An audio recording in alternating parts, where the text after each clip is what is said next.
Hello friends, welcome to my channel integral math. तो चलिए शुरू करते हैं वीडियो को। हम लोगों ने बिजनेस स्टैटिस्टिक्स का कोर्स स्टार्ट कर दिया है। एक लेक्चर हम बना चुके हैं। ये जो टॉपिक आपको दिखाई दे रहा है इसके ऊपर आज हम classification and tabulation of data को कराएंगे। तो वीडियो को लास्ट तक ज़रूर देखिएगा। उससे पहले वाली वीडियो नहीं देखी है तो वीडियो को जाकर देखिएगा, लिंक डिस्क्रिप्शन में दे दिया जाएगा। आज जो टॉपिक कंप्लीट कराने वाले हैं वो है classification of data and tabulation of data. इन दो टॉपिक को कवर करेंगे। उससे पहले अगर आप इस चैनल पर नए तो प्लीज़ चैनल को सब्सक्राइब करें ताकि आपको इसी तरह मैथ से रिलेटेड वीडियोस मिलती रहें। चलिए स्टार्ट करते हैं। सबसे पहले समझते हैं हम स्टैटिस्टिक्स का मतलब क्या है। स्टैटिस्टिक्स जो है ये एक लैटिन वर्ड है। ये एक लैटिन वर्ड है जिसका मतलब होता है स्टेटस। इसका मतलब हम पिछले वाले लेक्चर में अच्छी तरीके से समझा चुके हैं। अब जो है स्टैटिस्टिक्स का जो मतलब है वो हम दो सेंस में समझने वाले हैं। एक तो हम समझेंगे इसको प्लूरल सेंस में क्या मतलब होता है स्टैटिस्टिक्स का, और समझेंगे हम सिंगुलर सेंस में इसका क्या मतलब होता है। प्लूरल सेंस की बात करें तो प्लूरल सेंस के अंदर इसका मतलब होता है स्टैटिस्टिक्स का कि set of numerical figures called data. Set of numerical figures called data, ये प्लूरल सेंस में इसका मतलब होता है। अगर सिंगुलर सेंस की बात करें तो इसका मतलब होता है collection, classification, presentation, analysis, comparison वगैरह। ये इसका मतलब होता है स्टैटिस्टिक्स का प्लूरल और सिंगुलर सेंस में। जो स्टैटिस्टिक्स डेटा होता है ये जो है हमें इकोनॉमिक प्रॉब्लम्स को समझने में हेल्प करता है। स्टैटिस्टिक्स जो डेटा होता है ये हमें इकोनॉमिक प्रॉब्लम को समझने में हेल्प करता है। किस तरीके की economic problem? For example national income account हो गया, production, consumption, supply and demand curve, ETC। इस तरीके की कुछ चीज़ों को समझने में ये हमें हेल्प करता है। दूसरे पॉइंट की बात करें तो ये हमें प्लानिंग और फॉरकास्टिंग करने में भी बहुत ज़्यादा हेल्प करता है स्टैटिस्टिक्स डेटा। डेटा का मतलब जो है इन्फॉर्मेशन होता है। ये तो आप लोग जानते ही होंगे कि डेटा जो है इसका मतलब होता है इन्फॉर्मेशन। ये दो तरीके का होता है डेटा, प्राइमरी डेटा और सेकेंडरी डेटा। प्राइमरी डेटा और सेकेंडरी डेटा, अब इन दोनों का डिफरेंस देख लेते हैं कि प्राइमरी डेटा क्या होता है और सेकेंडरी डेटा क्या होता है। ये जो प्राइमरी डेटा होता है इसको जो है रिसर्चर खुद कलेक्ट करते हैं। प्राइमरी डेटा को रिसर्चर खुद कलेक्ट करते हैं, और जो सेकेंडरी डेटा होता है इसको पहले से कलेक्ट किया जा चुका होता है। सेकेंडरी डेटा को पहले से कलेक्ट किया जा चुका होता है, लेकिन जो प्राइमरी डेटा है उसको रिसर्चर खुद कलेक्ट करते हैं। अगर दूसरे पॉइंट की बात करें तो प्राइमरी डेटा कैसे आता है, मतलब इसकी सोर्स क्या है। प्राइमरी डेटा सर्वे करने से, ऑब्जर्वेशन करने से, एक्सपेरिमेंट, क्वेश्चनर, इन सब चीज़ों से जो है प्राइमरी डेटा लिया जाता है। जो सेकेंडरी डेटा आता है वो government, publication, websites, books, articles, इन सब से जो डेटा आता है वो सेकेंडरी डेटा होता है। और जो प्राइमरी डेटा है वो क्वालिटेटिव डेटा होता है, और जो सेकेंडरी डेटा है वो क्वांटिटेटिव डेटा होता है। अभी जो हमारा मेन टॉपिक है उसको स्टार्ट करने वाले हैं। जो मेन टॉपिक हमारा आज का वो है क्लासिफिकेशन ऑफ डेटा। अब इसको स्टार्ट करते हैं। जो क्लासिफिकेशन ऑफ डेटा होता है इसका मतलब है जो डेटा है उसको अरेंज करना होमोजीनियस ग्रुप के अंदर। डेटा को अरेंज करना होमोजीनियस यानी सिमिलर ग्रुप के अंदर according to their common characteristics. According to their common characteristics. Classification of data का मतलब होता है डेटा को अरेंज करना होमोजीनियस ग्रुप के अंदर कॉमन कैरेक्टरिस्टिक्स के अकॉर्डिंग। फॉर एग्जाम्पल, एग्जाम्पल की हेल्प से समझेंगे, अच्छी तरीके से समझ में आएगा। फॉर एग्जाम्पल अगर मैं पॉपुलेशन ऑफ टाउन की बात करूँ तो हम इसको जो तीन ग्रुप में मान लेते हैं, तीन ग्रुप में हम इसे डिवाइड कर देते हैं, तीन होमोजीनियस ग्रुप में, जेंडर, एज और मैरिटल स्टेटस में। अगर मैं जेंडर की बात करूं तो जेंडर में दो चीज़ें आएंगी, एक तो मेल आ जाएगा और एक फीमेल। इसमें बस मेल और फीमेल की बात करेंगे। अलग अलग ग्रुप में हमने इसे डिवाइड कर दिया, मतलब क्लासीफाई कर दिया है पॉपुलेशन ऑफ टाउन को। और एज के अंदर देखेंगे कि 0 से लेकर 5 ईयर्स वाले कितने लोग हैं, और 5 से लेकर 6 वाले कितने लोग हैं, और 6 से लेकर 15 वाले कितने लोग हैं। इसी तरीके से एज के अंदर देखेंगे। अगर मैरिटल स्टेटस की बात करें तो मैरिड कितने लोग हैं, शादी वाले कितने लोग हैं, और अनमैरिड विदाउट शादी वाले कितने लोग हैं इसके अंदर। इस तरीके से हम डेटा को क्लासीफाई करते हैं। हमने तीन होमोजीनियस ग्रुप के अंदर डेटा को क्लासीफाई करा, जेंडर, एज और मैरिटल स्टेटस के अंदर। ये होता है क्लासिफिकेशन ऑफ डेटा। आगे लेक्चर के अंदर आपको अच्छी तरीके से और समझ में आएगा। आगे बढ़ते हैं। पहले objectives of classification of data को देख लेते हैं। Objective of classification of data का मतलब है कि जो क्लासिफिकेशन ऑफ डेटा हम क्यों करते हैं, इसको क्लासीफाई क्यों करते हैं डेटा को। सबसे पहली बात, तो हम इसको सिंप्लीफिकेशन के लिए क्लासीफाई करते हैं। मतलब जब डेटा को क्लासीफाई करते हैं तो ये जो डेटा होता है हमारा स्मॉल हो जाता है, मतलब डेटा जो हमारा वो छोटा हो जाता है और हमको एनालाइज करना उसको ईजी हो जाता है, डेटा को एनालाइज करना। दूसरे ऑब्जेक्टिव की बात करें तो एयर्स कंपैरिजन, जब आप डेटा को क्लासीफाई करोगे तो उसको कंपेयर करना, डेटा को कंपेयर करना जो है ईजी हो जाएगा जब डेटा को हम क्लासीफाई करेंगे। और क्लासीफाई करने से जो है ये डेटा जो है अट्रैक्टिव हो जाता है। अट्रैक्टिव का मतलब है, फॉर एग्जांपल ये एक डेटा लिखा हुआ है और ये दूसरा डेटा लिखा हुआ है, जब हमने इसको क्लासीफाई कर दिया, मतलब प्रॉस एंड कॉन्स यानी एडवांटेज और डिसएडवांटेज के अंदर हमने इसको क्लासीफाई कर दिया है, तो ये ज़्यादा अट्रैक्टिव है या ये ज़्यादा अट्रैक्टिव है। जो पॉइंट में लिखा हुआ मतलब जब हमने क्लासीफाई करा तो ये वाला जो है ज़्यादा अट्रैक्टिव है, ये वाला जो है ज़्यादा अट्रैक्टिव है। इसीलिए जो क्लासीफाई करने का जो हमारा ऑब्जेक्टिव है वो इसे अट्रैक्टिव बनाना भी होता है। और फोर्थ पॉइंट है प्रायोरिटी। प्रायोरिटी का मतलब है जो हमारे मोस्ट इंपॉर्टेंट चीज़ें होती हैं क्लासीफाई करने के बाद हम उन चीज़ों को लिख लेते हैं और जो बाकी बची चीज़ें होती हैं वो हम छोड़ देते हैं। इसके अंदर जो हमारी मोस्ट इंपॉर्टेंट इन्फॉर्मेशन है वो हमने इसके अंदर पॉइंट वाइज लिख ली और जो बाकी बची है वो हमने छोड़ दी। फिफ्थ पॉइंट की बात करें तो यह है स्टैटिस्टिकल एनालिसिस। फोर्थ पॉइंट है स्टैटिस्टिकल एनालिसिस। इसके अंदर हम जब क्लासीफाई करते हैं तो डेटा को एनालाइज करना बहुत आसान हो जाता है हमारे लिए। अब बात करते हैं हम बेसिस ऑफ क्लासिफिकेशन की, मतलब मोड्स ऑफ क्लासिफिकेशन भी कह सकते हैं या टाइप्स ऑफ क्लासिफिकेशन भी इसे बोल सकते हैं। इसके अंदर हमारे 4 तरीके के क्लासिफिकेशन होते हैं। पहला है हमारा जोग्राफिकल क्लासिफिकेशन, दूसरा है क्रोनोलॉजिकल क्लासिफिकेशन, थर्ड है क्वालिटेटिव क्लासिफिकेशन, फोर्थ है क्वांटिटेटिव क्लासिफिकेशन। अब ये जो क्वालिटेटिव क्लासिफिकेशन है इसके अंदर 2 आते हैं, सिंपल क्लासिफिकेशन और मैनीफोल्ड क्लासिफिकेशन। हो सकता है आपको ये थोड़ा धुंधला दिखाई दे रहा हो, आगे जो है साफ दिखाई देगा। अब इनको एक एक करके समझते हैं कि जोग्राफिकल क्लासिफिकेशन क्या होता है, क्रोनोलॉजिकल क्लासिफिकेशन क्या होता है, क्वालिटेटिव, क्वांटिटेटिव। अब इसको एक एक करके समझते हैं। पहला है हमारा जोग्राफिकल क्लासिफिकेशन क्या होता है। जोग्राफिकल क्लासिफिकेशन का क्या मतलब है, अगर हम डेटा को क्लासीफाई करते हैं जोग्राफिकल लोकेशन या रीजन के बेसिस पर तो उसी को जोग्राफिकल या फिर दूसरा नाम इसका है स्पेशियल क्लासिफिकेशन। जोग्राफिकल का ही दूसरा नाम है स्पेशियल क्लासिफिकेशन। तो जोग्राफिकल क्लासिफिकेशन क्या होता है, अगर हम डेटा को क्लासीफाई करते हैं लोकेशन या फिर रीजन के बेसिस पर तो उसे जोग्राफिकल या स्पेशल क्लासिफिकेशन बोलते हैं। फॉर एग्जांपल ये आपको टेबल दिखाई दे रही है, इसके अंदर हमने डेटा को क्लासीफाई करा है।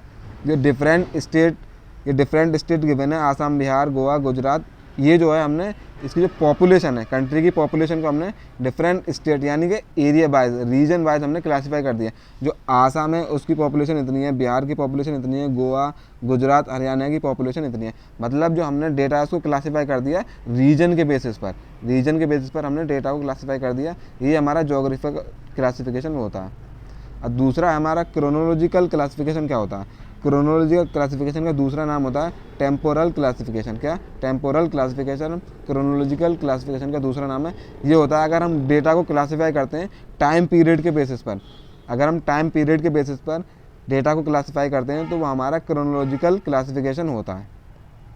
फॉर एग्जाम्पल हमने ये जो टेबल आपको दिखाई दे रही है, इस टेबल के अंदर हमने नंबर ऑफ स्टूडेंट को टाइम पीरियड के हिसाब से क्लासीफाई कर दिया है। मतलब 2002 के अंदर एक स्कूल के अंदर इतने स्टूडेंट थे और 2007 में इतने स्टूडेंट थे, 2012 में इतने थे, 17 में इतने थे और 2022 में इतने स्टूडेंट थे। इस बेसिस पर हमने टाइम पीरियड के बेसिस पर नंबर ऑफ स्टूडेंट को क्लासीफाई कर दिया। यही हमारा क्रोनोलॉजिकल क्लासिफिकेशन होता है। आगे नेक्स्ट हमारा क्वालिटेटिव क्लासिफिकेशन। क्वालिटेटिव क्लासिफिकेशन क्या होता है, अगर हम डेटा को डिस्क्रिप्टिव या क्वालिटेटिव कैरेक्टरिस्टिक्स यानी रीजन, कास्ट, जेंडर, एजुकेशन, इनके बेसिस पर अगर हम डेटा को क्लासीफाई करते हैं तो हमारा क्वालिटेटिव क्लासिफिकेशन होता है। और ये जो क्वालिटेटिव क्लासिफिकेशन है ये 2 तरीके का होता है, ये हमने देख लिया, सिंपल क्लासिफिकेशन और मैनीफोल्ड क्लासिफिकेशन। अब simple classification and manifold classification को समझते हैं। सिंपल क्लासिफिकेशन क्या होता है, सिंपल क्लासिफिकेशन जैसा कि इसका नाम है सिंपल, इसी तरीके से ये सिंपल भी है। फॉर एग्जांपल ये हमने पॉपुलेशन ली है और इसको 2 पार्ट में लिटरेट और इलिटरेट के अंदर डिवाइड कर दिया। अगर हम किसी भी डेटा को 2 पार्ट में डिवाइड करते हैं, जैसे यहाँ पर हमने लिटरेट और इलिटरेट 2 पार्ट में डिवाइड कर दिया तो वो सिंपल क्लासिफिकेशन होता है। अगर किसी डेटा को सिर्फ 2 पार्ट में डिवाइड करते हैं तो वो सिंपल क्लासिफिकेशन होता है। अगर 2 से ज़्यादा पार्ट में अगर हम डिवाइड करते हैं तो उसे मैनीफोल्ड क्लासिफिकेशन बोलते हैं। फॉर एग्जांपल ये पॉपुलेशन को हमने पहले लिटरेट और इलिटरेट में क्लासीफाई करा, फिर लिटरेट को मेल एंड फीमेल में क्लासीफाई करा, फिर मेल एंड फीमेल को मैरिड अनमैरिड के अंदर हमने क्लासीफाई कर दिया। इसी तरीके से इलिटरेट को क्लासीफाई करा। मतलब अगर हम सब डिवाइड करते जाएँ डेटा को अंदर, अगर हम सब डिवाइड करते जाएँ तो वो होता है मैनीफोल्ड क्लासिफिकेशन। उम्मीद है आपको समझ में आ गया होगा। आगे बढ़ते हैं। लास्ट है हमारा क्वांटिटेटिव क्लासिफिकेशन। क्वांटिटेटिव क्लासिफिकेशन क्या होता है? अगर हम डेटा को एज, हाइट, वेट, इनकम यानी उस बेसिस पर क्लासीफाई करें कि हम उसे मेज़र कर सकें। अगर मेज़रमेंट के बेसिस पर अगर हम डेटा को क्लासीफाई करते हैं तो उसे हम क्वांटिटेटिव क्लासिफिकेशन बोलते हैं। जैसे एज, हाइट, ठीक है, इनको हम मेज़र कर सकते हैं। अगर मेज़र के हिसाब से हम डेटा क्लासीफाई करते हैं तो वो क्वांटिटेटिव क्लासिफिकेशन होता है। फॉर एग्जांपल इस टेबल को देखिए, इस टेबल के अंदर हमने नंबर ऑफ़ स्टूडेंट को, इस टेबल के अंदर नंबर ऑफ़ स्टूडेंट को वेट के हिसाब से हमने क्लासीफाई कर दिया। मतलब 20 से 25 के बीच में कितने स्टूडेंट आते हैं, 25 से 30 किलो के बीच में कितने स्टूडेंट आते हैं, 30 से 35 के बीच में कितने स्टूडेंट आते हैं, 35 से 40, 40 से 45 के बीच में 9 स्टूडेंट आते हैं। इसी तरीके से हमने डेटा को क्लासीफाई कर दिया और इसी को हम क्वांटिटेटिव क्लासिफिकेशन बोलते हैं। आगे बढ़ते हैं।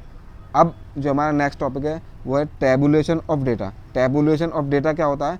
टैबुलेशन ऑफ डेटा बोलते हैं अगर हम न्यूमेरिक डेटा को रोज़ एंड कॉलम के अंदर सिस्टमेटिक एंड लॉजिकली रिप्रेजेंट करें तो उसे टैबुलेशन ऑफ डेटा बोलते हैं। दोबारा सुनो, अगर हम न्यूमेरिक डेटा को रोज़ एंड कॉलम के हिसाब से सिस्टमेटिकली एंड लॉजिकली रिप्रेजेंट करें तो उसे टैबुलेशन ऑफ डेटा बोलते हैं। और ये जो टैबुलेशन ऑफ डेटा है ये कॉम्प्लेक्स भी हो सकता है, डबल भी हो सकता है, सिंपल भी हो सकता है। डिपेंड करता है कि हम किस तरीके से कैटेगराइज कर रहे हैं, मतलब नेचर ऑफ कैटेगराइजेशन क्या है उसके ऊपर डिपेंड करता है। ये जो कॉम्प्लेक्स, डबल, सिंपल है इसकी बात हम आगे करेंगे। ये basically types of tabulation of data हैं। अब एग्जाम्पल की हेल्प से समझते हैं टैबुलेशन ऑफ डेटा को। ये एक डेटा दे रखा है, जेंडर वाइज डेटा दे रखा है, हमने स्टूडेंट को डिस्ट्रीब्यूट कर दिया है 5th, 6th and 7th XYZ school के ये बच्चे हैं। जेंडर वाइज हमने इसको क्लासीफाई करा है। टैबुलेशन ऑफ डेटा क्या होता है? अगर हम न्यूमेरिक डेटा, ये तो आपको दिखाई दे रहा है ये न्यूमेरिक डेटा है, अगर हम क्लासीफाई करते हैं रोज़ एंड कॉलम। रोज़ मतलब ये जो है ये सीधी वाली जो है ये रोज़ हैं, रोज़ और कॉलम ये जो कॉलम है, रोज़ और कॉलम के हिसाब से सिस्टमेटिकली और लॉजिकली रिप्रेजेंट करते हैं तो उसी को टैबुलेशन ऑफ डेटा बोलते हैं। ये टैबुलेशन ऑफ डेटा है।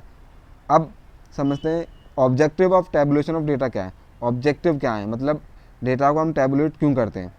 सबसे पहला पॉइंट तो ये है, जैसा उसके अंदर था सेम इसी तरीके से है, simplification of complex of data. मतलब जो डेटा हमारा कॉम्प्लेक्स होता है उसको सिंप्लीफाई, मतलब सिंपल, आसान बनाने के लिए हम टैबुलेशन ऑफ डेटा करते हैं। और दूसरा पॉइंट है टू हाईलाइट इंपॉर्टेंट इन्फॉर्मेशन। जब आप टैबुलेशन करोगे यानी टेबल की फॉर्म में किसी भी डेटा को लिखोगे तो जो हमारी इंपॉर्टेंट इन्फॉर्मेशन है वो खुद ब खुद हाईलाइट हो जाएगी। तीसरे पॉइंट की बात करें तो हमारा ये हेल्प करता है स्टैटिस्टिकल एनालिसिस में। मतलब हम डेटा को स्टैटिस्टिकली एनालाइज कर सकते हैं अगर वो टेबल की फॉर्म में है आसानी से। और टेबल की फॉर्म में हमारा जो डेटा होता है वो स्पेस भी बचाता है, मतलब सेव स्पेस। अगर टेबल की फॉर्म में कोई हमारा डेटा लिखा हुआ है तो उससे भी हमारा जो है जो स्पेस है वो सेव हो जाता है। ये हमारे ऑब्जेक्टिव थे टैबुलेशन ऑफ डेटा के। आगे बात करते हैं types of tabulation of data क्या है। टाइप्स की बात कर लेते हैं टैबुलेशन की। तो सबसे पहले जो है हमारा है सिंपल टैबुलेशन, या इसका दूसरा नाम है one way tabulation. Simple tabulation क्या होता है?